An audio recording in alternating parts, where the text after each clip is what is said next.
hungry, dude. I was hungry. And I wasn't. So now we live. Oh, man. All right, once again, these technical difficulties, once again, but I want to welcome you to episode 1 of the MaryValiens podcast. I'm Big Crondo, my co-host here. Alonzo, number 8. Thank you very much. Yeah, MaryValiens podcast, episode 1. We're going to, derive from a whole different range of topics, because it could be anywhere from current events to hip-hop to time travel to conspiracies, yes.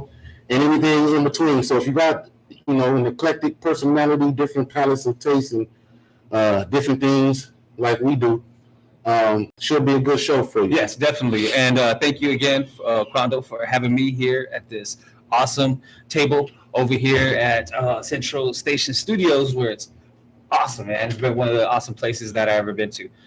So it's pretty cool. And this pilot show is awesome, and we want to get a shout out to the person who liked our technical difficulties out there, and appreciate it so much for that like button. We know who you are, and something good is going to happen to you later in the future for that like button. Thank you for you said you're going to buy him a lottery ticket, huh? Yes. I have a lottery ticket for tonight, and if we win tonight, then we are going to definitely get some cool things. So that's going to be definitely in the works. So I think the lottery is kind of, I understand people waste money. Excuse me. People waste money on a lot of crazy things. But I know you've been playing the lottery for years. Yes, for years. And do you think it's kind of turning into an addiction now? No, it's an addiction if I spend my whole paycheck on a lottery. Like if I kept my whole paycheck and I spent it all on the lottery, yes, it'd be an addiction. But I just spent $2. I call it the Willy Wonka theory. You don't have to buy the whole factory of boxes, like a whole bunch of tickets. You don't have to buy a whole bunch of them to win the lottery. Just like Charlie did, he only bought a bar or two. That's all he needed. He wanted the golden ticket. And the same thing with the lottery. You buy 1 or 2 tickets. That's all you need. If it's going to happen, it's going to happen. It's meant to be. It's not going to. But you don't know nobody that won, though. No, not the Mega Millions, not the Powerball, not the jackpot. No, never. I know some niggas that won off scratchers. 100,000. I think that's life changing. 100,000. It's not like millions, but it definitely is, or could be life changing, depending on what you use it for. 100,000 would change my life right now. Yeah, I think 10,000 would change my life right now. No, yeah, exactly. Yeah, you spend it right. It'll definitely change your life. 1,000 might be able to. Depending on what you. You could turn that 1,000 into something else though if you work it right. So, it depends on what you can do, but I don't know. I think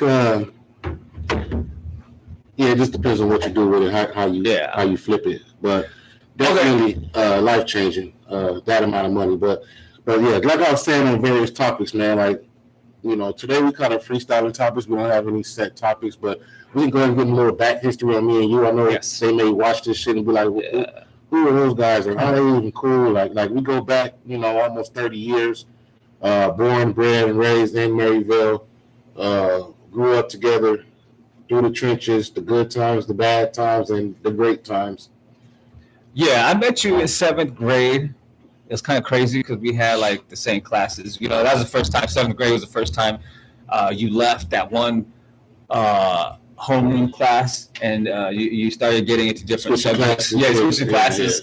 And I noticed you in a whole bunch of my classes, and it happened like that in 7th and 8th grade. But we started hanging out, and that was like 94, 95. Yeah, early 90s. Mid-90s. So, we go way back. Right. And it's been a crazy path to finally get here and to talk about our stories together as one. And to let the world know exactly. Or to give our input on different things, because we both got different minds, same in tuneness on certain things, but different ideologies. Yes, the yin and yang. The yin and yang. Right, and we've always been that way, even at our prime in our music days. We always had that yin and yang, that opposite, that salt and pepper, that that black white, that kind of like chemistry. going on. The contrast and everything like that. So it's going to be an interesting a ride, definitely interesting pilot to be able to touch on certain areas. Like you said earlier, we could talk about sports, we can talk about music, we can talk about conspiracies, anything like that we can jump to. And it's going to be an interesting contrast because though we are one, we're brothers, we have different perspectives, different angles that we could come across on all these issues, which will make it a colorful page for people to go ahead and look at. Real shit. So whatever you want to touch on, let's touch on. Talk, speaking of, how we grew up in the 90s, do you think, let's go with music, do you think that was, because I remember, as a kid, going to the warehouse or going to Circuit City and shit and looking at CDs. Like, I remember when All Eyes on Me came out, or like, Wu-Tang Forever, Wu-Tang 36 Chambers came out, and going to the store to buy the CD and then actually looking at the artwork, looking at the credits, who wrote on this track, who produced this track, and who's the DJ scratching on, who's it featuring. Like, do you think that the 90s was the golden age of hip hop and or music? Absolutely. The golden age. But you would have been stuck in the past, niggas, though. Like, I mean, that's just my. Well, you're right, because I recognize that age was the golden age, and it was just because it was hip hop. Yeah, because we got to live that experience to go to warehouse, to go to Tower Records. That was an element of the music industry that's absolutely not in today's culture at all. So that was an element that was so fascinating, to be able to skip class and being able to go purchase an album when an album came out. Like when I remember when Machiavelli came out, I went and I skipped school and I stood in line, and to be able to do that. I got that booklet that she used to have. Which one? Of all, so if y'all don't know, we used to do music. Oh yeah. And so back in the day, we used to do music. When music was popping back then, they had singles.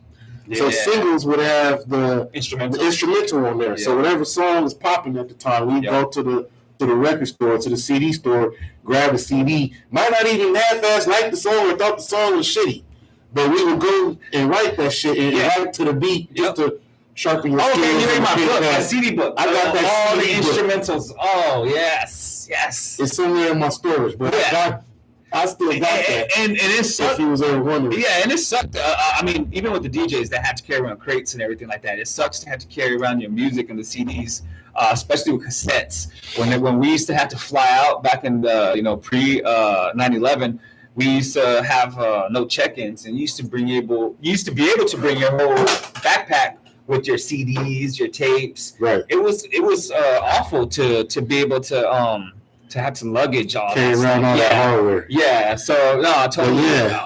It was awful. But I think it was a golden age because of sales. Well, okay. Well, let me go back. There's no streaming. Well, let me go back to real quick, because that era was not only for hip hop, but it was golden age for rock music, for country music, for house music, for all music all around. It was the golden age in that time period. So, I mean, you can't say the early 2000s was better than the 90s. It didn't evolve. It's right at the end of the 90s. It seemed to have devolved once you started getting into the digital. Because even though it made it faster, it made it easier. Right. It took a lot of the creativity away. So, in those days, it seemed like the production was just great. Well, I mean, even though you had the Puffies, the Dads, I mean, we could go on the best producers list. That's another rabbit hole. That's another rabbit hole. Let me take my mic down to get it out. Yeah. No, I definitely think that is another rabbit hole. But some of those producers are still. Yeah, and let me shout out Dallas Austin, number one. Still relevant. Dopest producer ever. Dallas Austin, if you guys don't know who he is. If you don't know who he is, he's responsible for all the TLC, Boys to Men. There's so much stuff that he's touched, that he made, Child Prodigy. So I mean, you could go down the list.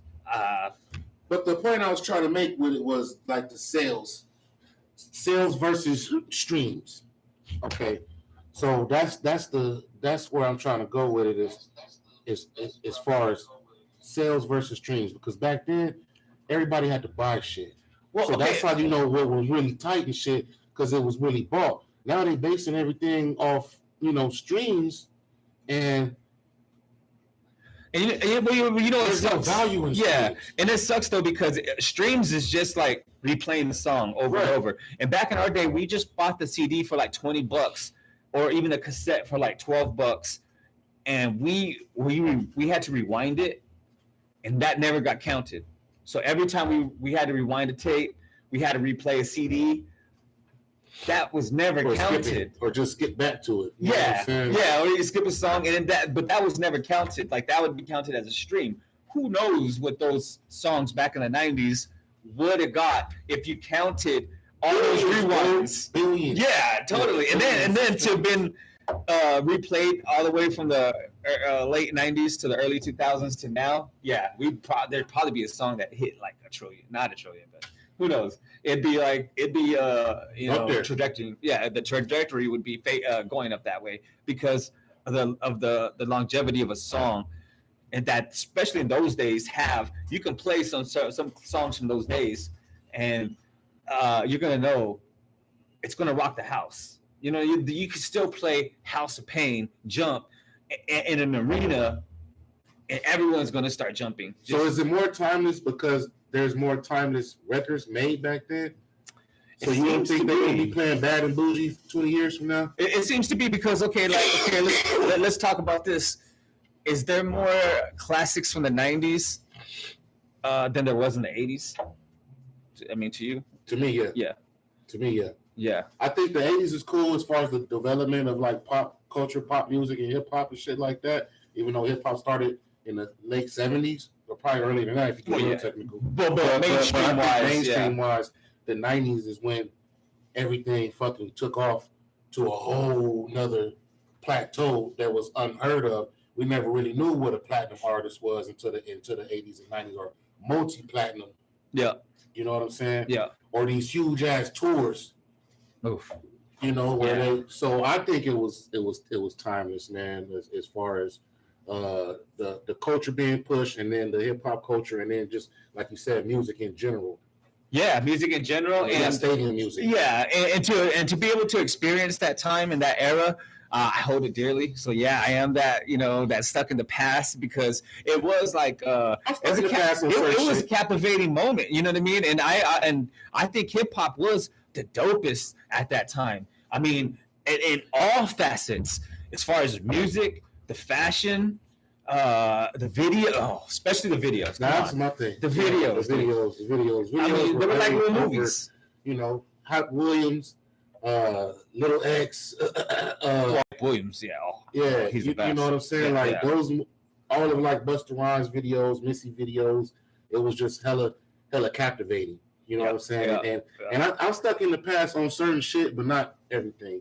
I think in the African term of Sankofa, you got to pick up what you left behind, but you also face it forward. You know what I'm saying? Yeah. So, but can you say hip hop has evolved? Yeah, from the '90s.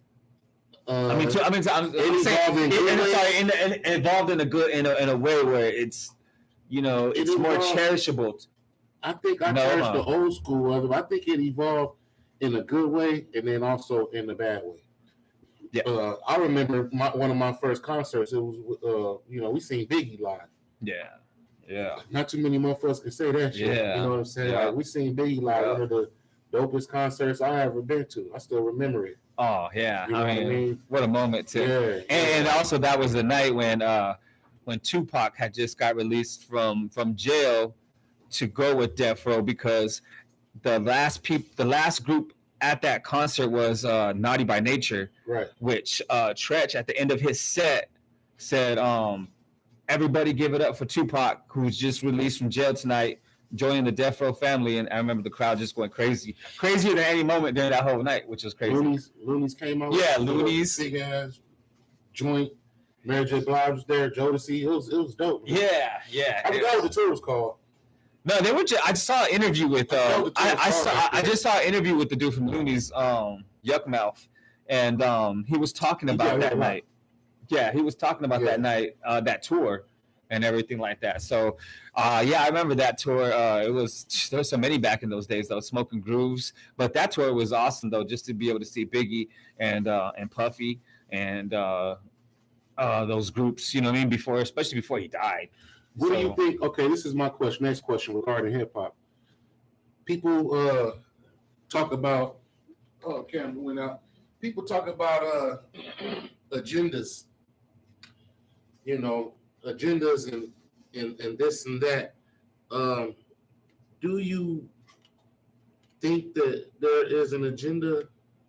Do you think there's an agenda being pushed back then? And do you think an agenda being pushed now?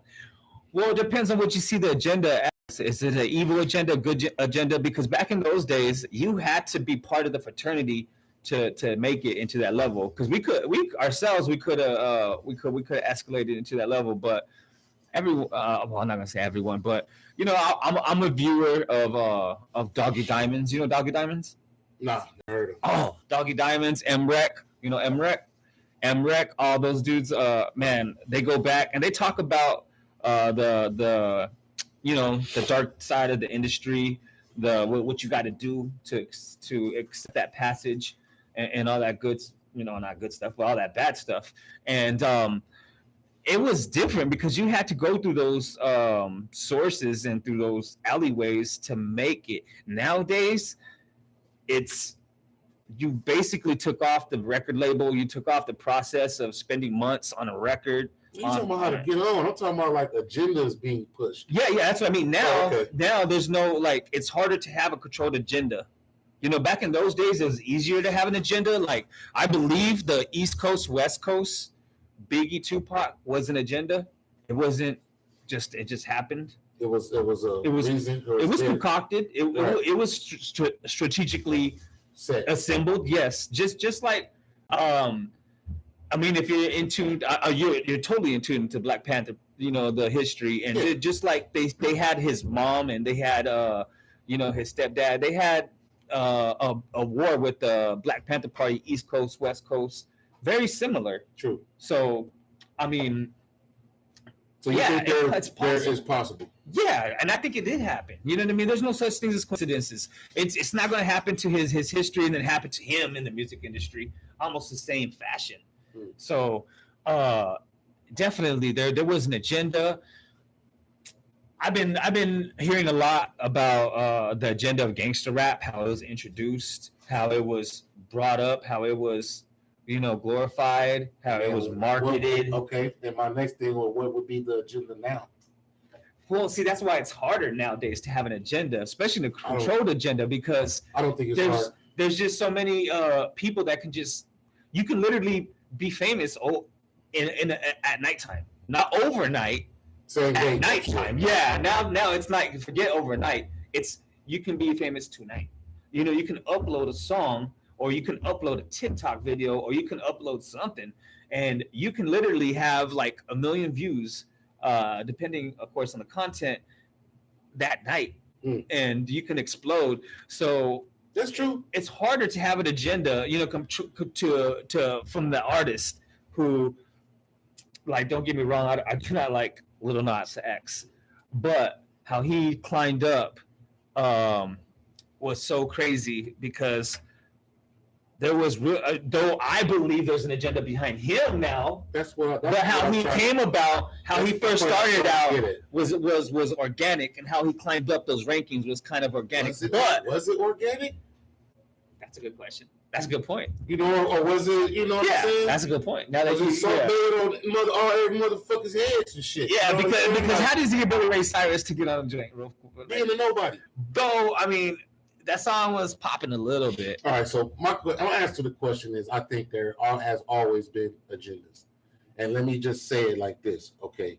Think of, back in the 80s when hip-hop started off as party music, then it became like more conscious music, you know what I mean? Yeah. We're wearing African chains and cross colors, things like that. Then it came to the West Coast, and then it became gangster rap. Yeah. So gangster rap influenced basically our generation. Yes.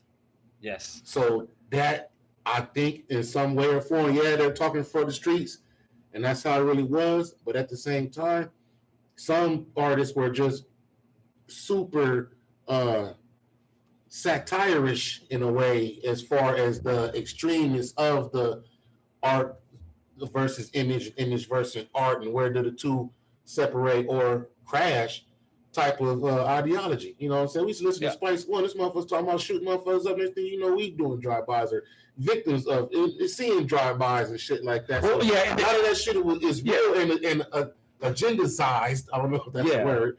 Let me specify my specificities of what I'm trying to convey on this. But it's like you say, agendas. Yeah, it's interesting you said everybody gang banging, shooting shit up. Yeah, just a little cliff note on Spice One. I think he's the first rapper to sing, harmonize, and rap at the same. You know what I mean? In the same song. No, way before. Who would you say before him?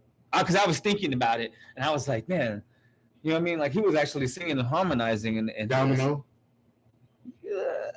I think Spice One's a little before him. 1, 2, 3. That's harmonizing. Yeah. You know what I'm saying? That's true. Same era though, but same era. But I think it's been doing that. But I think as far as like the agenda shit, it's an agenda. Now then it went to the agenda.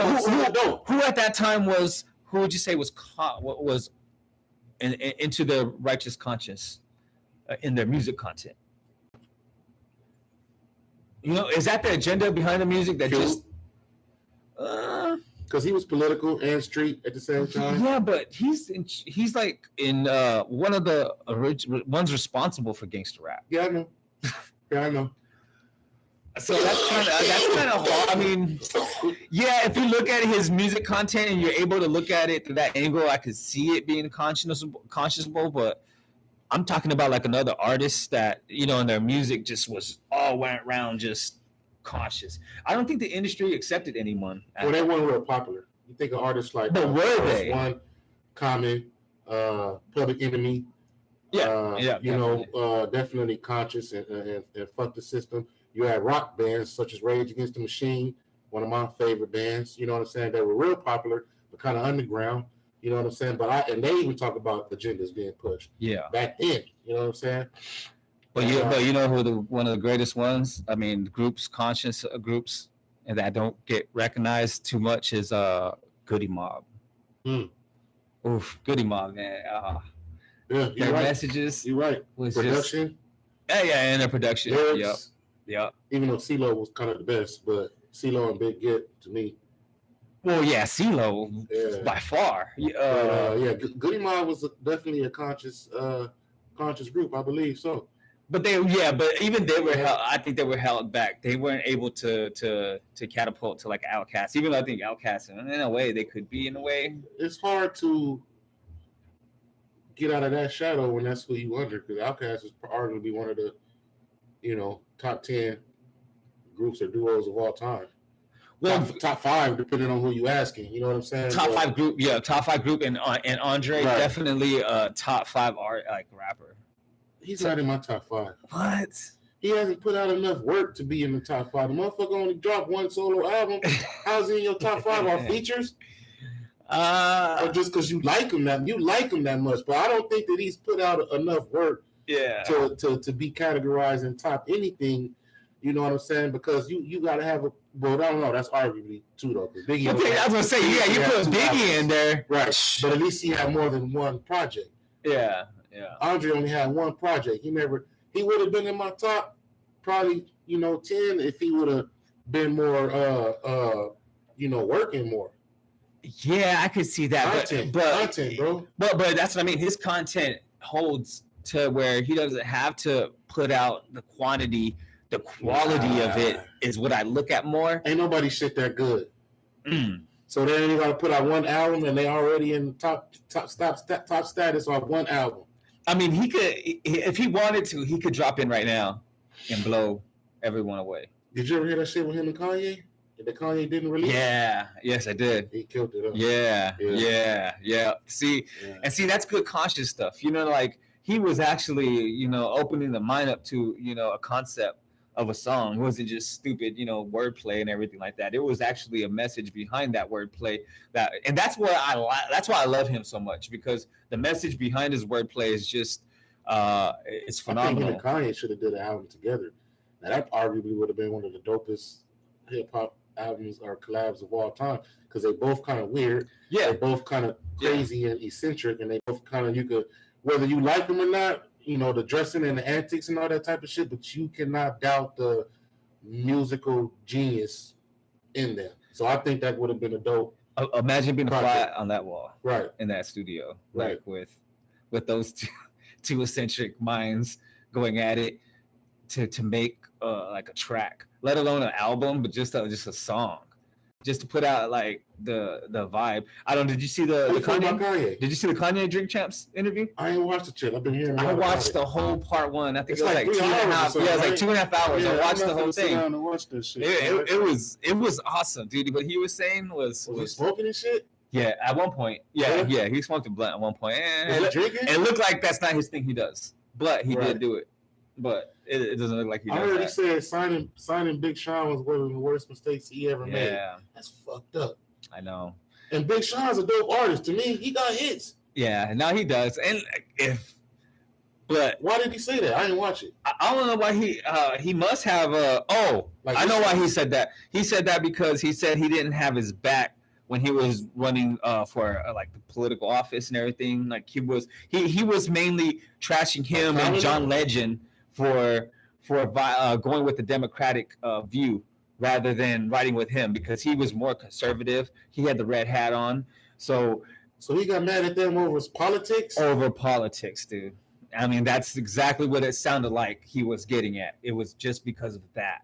That's crazy. And it's sad. Yeah. I mean, don't get me wrong. I don't. Because he was laughing. I'd have been laughing at that nigga too. Man, what the fuck? You trying to run for what?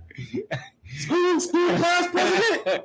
No, I know, but I get it. When your friends don't support you, you trying to do something you feel is your calling, and your friends don't support you. I can get. Yeah, and he was saying, I'm the one that got you on. I'm the one responsible, and you should at least have my back. You should at least have my back. Yeah, at that point, but that's mainly what I got off of why he trashed him.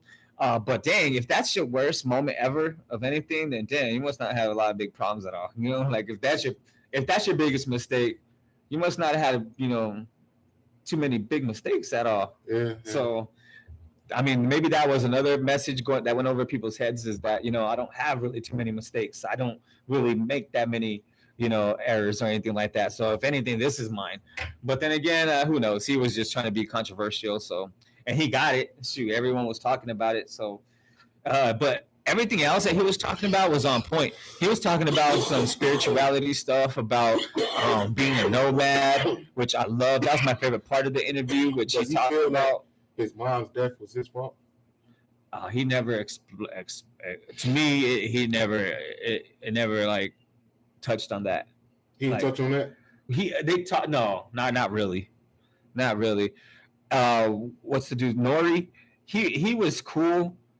I wish I would have interviewed. He be over talking them. That's what I mean. That's what happened with Nori. And that's what happened with Kanye. You can just say minimal and let him talk, and let him talk for a while, and throw in just a little minimal, and let him keep talking and get as much out of him without wasting. If you have like a 2.5 or 3 hour interview, you're wasting like an hour of your time talking. We don't want that. We'd rather have that hour of time you talking with 45 minutes more of Kanye talking and 15 minutes of you just, asking questions or asking, redirecting them to what do you want to say. But yeah, Nori was kind of he was talking a lot, but I thought he could have got a lot more out of him. But it was an interesting interview. He's a dope producer. Don't get me wrong. I think he's one of the best ever. Top 10. Top 10? Yeah, top 10 Kanye. Maybe top 5, maybe. How you feel? Let's get a little bit of, before I don't know where we at on time, but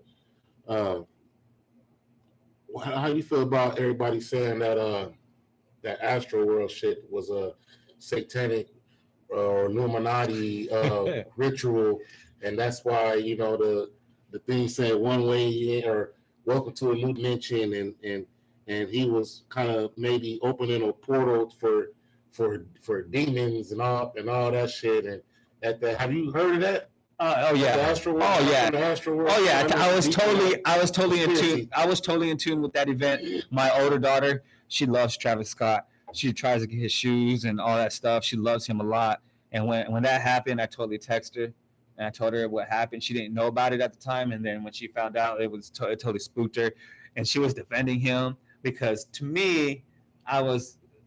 You was talking shit. Well, before we go into controversy, the conspiracy side of it, I thought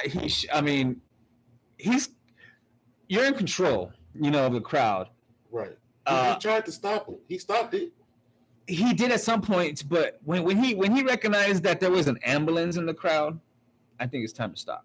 Shut the show down. Yeah. Like just stop. Yeah. Not even perform no more. Yeah. Like hold up, everybody. Hold on, dude. Dang, I see an ambulance. Something's going on. Everyone back out. They show a whole bunch of tons of clips online of like Lincoln Park, even Little Pump, who I don't like. I don't like Little Pump at all.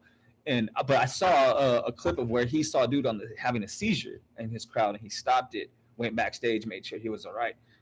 That's the point. It was that he stopped it. He was able to gain control of the assess the situation, then gain control of it afterwards and proceed. Which at that point when there's an ambulance, you just got to stop. You can't continue from there.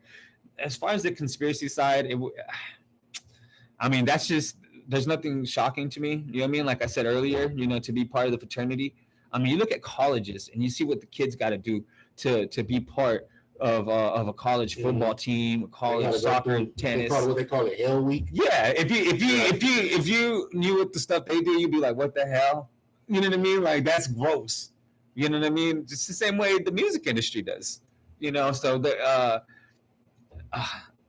was opening up a portal and all that stuff. I don't know, but it was interesting because not many people know about the CERN machine, but that's a real thing that kind of knocked our whole universe parallel time shift, and that's another rabbit hole we can get into. But when that machine was activated in like 2011, that threw off a lot of stuff, which made the Mandela effect. But that was real. But that his stage kind of looked like the simulation of what it was and everything like that. That I kind of got, was kind of crazy. But everything else, it's just part of the. So you were just blaming them just for not shutting down the show and making that shit. Yeah, dude. But I also heard there was a dude, injecting motherfuckers with fentanyl or whatever in the crowd. And that's where the whole craze came in at first. Anyway. That was more the conspiracy side. I didn't see anything factual on that. I don't know if that was true or not. Yeah, I didn't see anything factual on that. Or anything. So you were just getting on them for as far as like when shit went. And I just I don't like his. I don't like his crowd management. I saw another clip where he was crowd surfing and a fan took a shoe and he off him and he spazzed out on him. Now hold on, okay, that dude's like almost $100 million. He might have. Dude, his girl is worth $1 billion. Right. So a $900 pair of shoes to me and you, is like literally is less than a penny. Is fractions of a penny to him. Now, if you're crowd surfing with your fans and they take your shoe, that's a memento for them. You don't have to spaz out on them because you should have already someone in the back waiting for you to get back on stage with a brand new pair. And you say, go ahead and keep that shoe, much love and everything like that. Instead, he had the crowd beat him up and then he spit on him.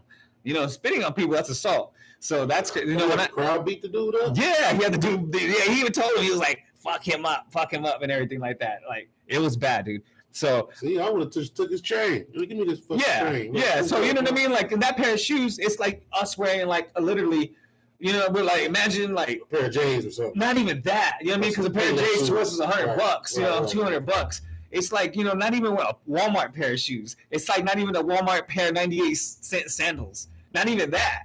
You know what I mean? And someone taking it, and you spazzing out on them. I don't see the logic of that. So I just didn't like his his management with crowd and stage presence and all that. So he just got my negative take on that issue. Before then, I had no problems with them or anything like that. But once I saw all those, ways he handled crowds and all that, it made me think like, damn. But don't get me wrong, because we're from the eras too when Wu-Tang and Rage had their concerts and they practically made the mosh pits and everything like that. That was kind of crazy.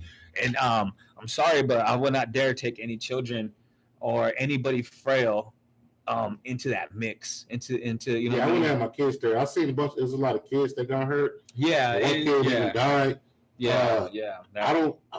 as a parent, I wouldn't have my kid nowhere around that shit. Because number one, everybody in there smoking weed. Yeah. A little kid, he gonna get a contact high. Like that's CPS shit right there. Yeah. You know what I'm saying? Like he gonna get a contact high. Why would you have your kid like everybody's in there getting baked? No, you know what I mean? I know it was outside and shit. But even still, though, you can still get in contact. I mean, that's the least of my worries. I'm worried about the mosh pit. That's my other point. The mosh pit. The other thing is, what if something like that happens? A stampede. You know what I'm saying? Yeah. What if your kid get accidentally bumped into the mosh pit? One of these motherfuckers fucking roll, fuck the little nigga all up. Yeah, you gonna start a fight. Yeah, right. Exactly. You know what I'm saying? So I wouldn't even have my kid around that. You know what I'm saying? Like, if we are there, we in the back, man. You can look at this motherfucker on the big screen. I get these binoculars. Yeah, you see him? Yeah, there you go. Yeah, that's it. Like, I'm not finna be way up in the front with all the knuckles. Yeah, no, definitely. You know and see that I think that was where the blame. It sucks because they want to put the blame on a certain one person or one individual or one thing, and there's just not. It just goes all around. It's a carousel of blame. It just goes all the way around, and that's where it's totally messed up. And there's going to be no ending to it. Like, who knows how his concerts are going to be from now on. And like I said, I had no problem with them before, but I want to listen to that motherfucker like that. I like one song. That's it. Well, I remix the one with him and Drake. That's it. Well, I don't know. Is it Sicko Mode? That's okay, I remixed that one. I remixed the ending to that. I remixed Drake's part to that one. Okay. Yeah, and I was so fond of it that I was like, man, I want to try my own version of that because that beat, that production was awesome. It was great. Yeah. So I mean, nice. That's his best song to me. Other than that, that's the only I just hear him on other shit. But like, I don't think there was a conspiracy to it.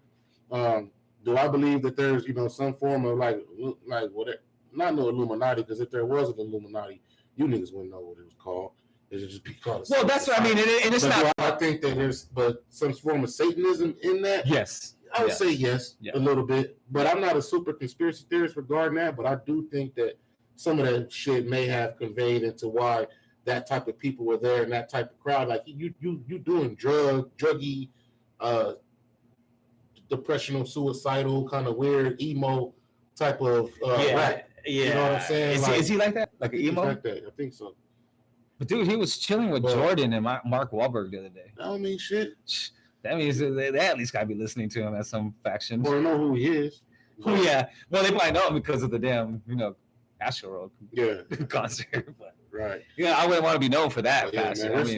Rest in power to the people that died. I wouldn't be there. I ain't going to see Travis Scott. No way. Yeah, no, I know. Right on. But but yeah, I think that was crazy. I don't know if there was conspiracy theories. Yeah, I mean, you can turn any event and twist it. Conspiracy. Yeah, and you can twist it. Now they saying with the dude, Young Dolph. You heard of him? Oh yeah, that died. Yeah. Now they trying to say that all them cats that had that pointy star ring. You remember when Tupac had one? Yeah. And they all had one. They were all signed to this one dude, not Pac, but like the artists like King Von, Young Dolph, the dude Mo 3. They were all on Empire Records. Right? Yeah. They all got yeah. And they saying all of them got hit up and killed in November, consecutive years. So they're trying to tie conspiracy theory into that. Holy smokes! I never thought of it in that way. I don't think it's nothing. I just think. Do you believe in coincidences? I do not believe in coincidences. Yeah, some things are coincidental, man. Now that might not. You can write them off. That might not be coincidental, but I just don't think everything has a conspiracy ring. Yeah, you're totally right. You're totally right. But that Young Dolph situation is just so. Another way you can. I mean. with all those artists that he was on that record label with. I mean, how could you not but think, there's something beyond that, and how they all died. Just regular. And how they all died. They all got smoked. It wasn't like a car accident. Shit, it wasn't like it was a car accident here, a sickness here. Regular street shit. And also, you have to be, we talked about this on my other podcast. Like, you got to be mindful of the energy that you're putting out there. Yeah, but don't you think after Empire Records will be like, dude, you need tighter security. We just had MO3 smoked. Right. Okay. Kevon, you better have tighter security. Okay, it happened to him. You better have tighter security, young dog. I'm sure they offered it, but the cats want to pay for it. You got to pay security. Like, I ain't talking about your homie with a strap. Like, you got to pay security. Well, there was a dude. There was a homie with a strap with him, right? Right. I mean, that busted back out. I saw the stills. But he is shit. So he's lightweight, can be looked at as. Well, see, that's the issue with having a homie with a gun. Right. Is that situation.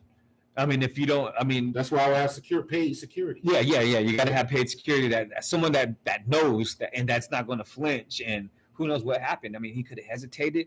Because paid security, even watching your homies. Yeah, no, definitely. That's what you paid to do.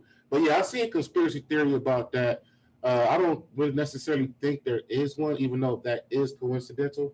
But at the same time, I don't think everything gonna. Okay, so if it wasn't like his record label. Do you think it was? Why would the record label want to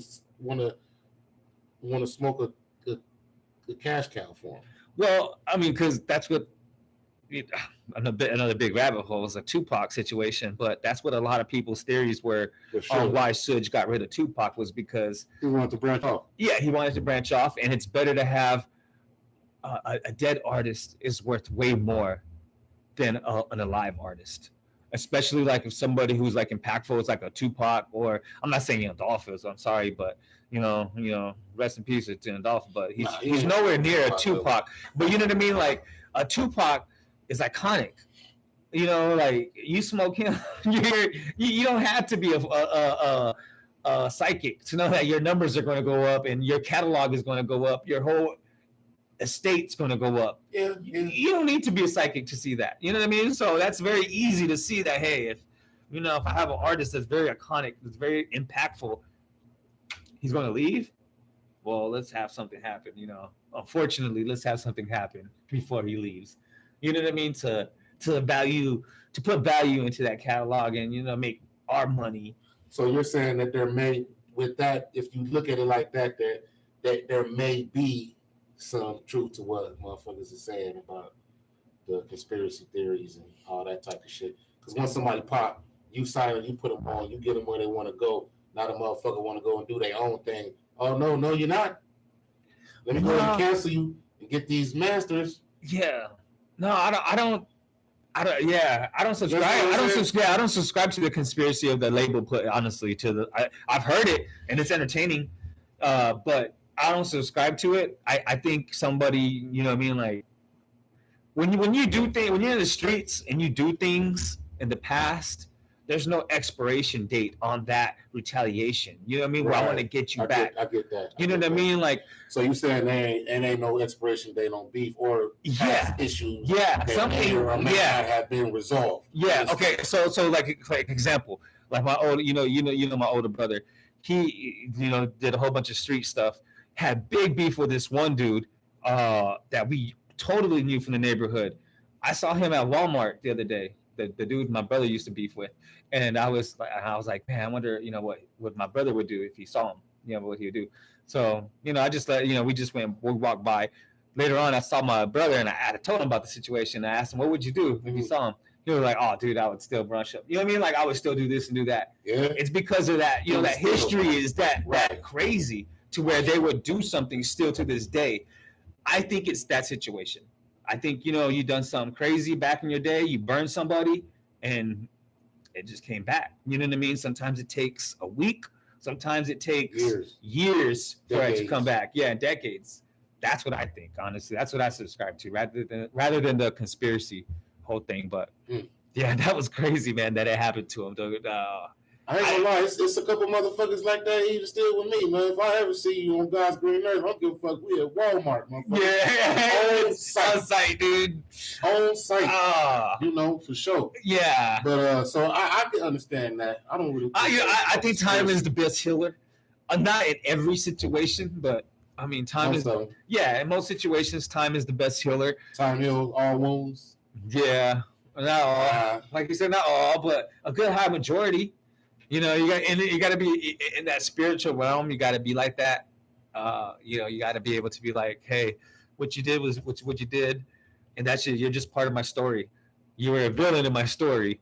You know, you're just a character in my story. I can't let you be the writer. I can't let you be the author of my story. You know what I mean? You're just a character, and that's what happens. That's how, you know, people get caught up into that emotion and making you do bad situations. You know what I mean? They end up making those people the writer of their books. Oh, okay. You know what I mean? Like, I'm going to do this, or I'm going to put you in a situation where, you know, I'm controlling you now, or, you know, you get put. They have more control over you than you have over yourself. Yeah, over an emotion. Right. You know, over an emotion. So, I get that. So, you know what I mean? Being part of the spiritual realm, you got to be able to, you know, not totally forgive, or forget, but, you know, just keep it moving and everything. It's not worth a situation like, yeah, there was dudes that totally shot up my house when I was a little kid, but talk about all that, man. Yeah, but I'm not gonna like want to beat them down or want to kill them. You know what I mean? Nowadays, you know what I mean? I want to be like, you did what you did. We're still good. Everyone made it out. You know, you're lucky to still be alive. Man, we're both all lucky to still be alive. So let's just keep it moving. You know what I mean? Fuck that. I see the motherfuckers. It's old. But yeah, man, we're gonna go ahead and wrap it up. I think we have like an hour or something right now, man. It's a dope first episode. You know what I'm saying? We'll be back in a couple of weeks. By that time, we'll have a little bit more diverse topics, or we might just do it off top. This was dope, though. The dialogue was great. You know what I'm saying? Y'all make sure y'all like, subscribe, share it. You got any shout-outs, Alonzo? 8? Yes, of course I got some shout outs, man. I want to shout out to the whole world and everybody who's listening, because if you are listening, we appreciate you so much and we thank you. And please stay tuned. Well, hopefully it could be sooner than a couple of weeks. You know, I mean, we can get in a little sooner and everything like that. I have a lot on my mind that I want to, you know, jump out and talk to you about. I don't care if it's one person listening. I don't care if it's a million or a billion. I love, you know, just even if it's just me and you, even if there's no listeners and it's just you and I, it's cool. It's all good. But I want to shout out to my kids out there having a good time, and want to shout out my family out there, all the good people I work with, all the people I serve, because in this lifetime, I'm made to serve. I'm not going to be the one being served. I'm going to be the one doing the serving. So that's what I'm all about. And I shout out to those people, and I want to shout out to all the people casting good frequencies and good vibes to the universe, because that's all that matters. And thank you. I want to shout you out for being an awesome person and for having this lovely place available to have a forum to speak on. Yeah. And right on, bro. I appreciate you. I love you so much. Love you too, bro. I just want to shout out everybody listening. Shout out Shipper Station Studios. Like you said, everybody pushing the dopeness and the good vibes and frequency, because I believe that that's what's missing and that's what's needed. And that's going to get us, you know, ahead in the game as far as the whole world is concerned. And, you know, fuck the system. But, yeah, other than that, man, you already know, MaryValiens. One more time. We'll see y'all soon. Peace out, world.